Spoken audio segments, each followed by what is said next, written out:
আপনার ফোনে তেমন কোনো ছবি নাই, ভিডিও নাই, তারপরে মোবাইলের স্টোরেজ ফুল দেখায়। আর এটা কেন হয়? আপনার ফোনের একটা সেটিংস চালু না থাকার কারণে। এখনই ফোনের মধ্যে এই সেটিংসটি করে নিন, এরপরে দেখবেন যে আপনার ফোনের স্টোরেজ আর ঘন ঘন ফুল দেখাবে। কিভাবে এই সেটিংসটি করে মোবাইলের স্টোরেজ ফাঁকা রাখবেন, চলুন তাহলে মোবাইল স্ক্রিনে দেখিয়ে দেওয়া যাক। ভিডিওটা আপনার টাইমলাইনে শেয়ার করে রেখে দিন, যে কোনো সময় প্রয়োজন পড়লে দেখে নিতে পারবেন। এবং পেজটিতে নতুন হয়ে থাকলে ফলো দিয়েই সাথে থাকবেন এরকম সব ইনফরমেটিভ ভিডিও পেতে। ফার্স্ট অফ অল আপনার ফোনের প্লে স্টোর অ্যাপসটাকে ওপেন করবেন। দেন কর্নারে আপনার প্রোফাইল আইকন বা লোগো থাকবে, এর উপরে ট্যাপ করবেন।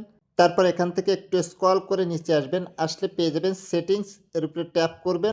এরপরে এখানে প্রথমেই পেয়ে যাবেন জেনারেল, এর উপরে ট্যাপ করবেন।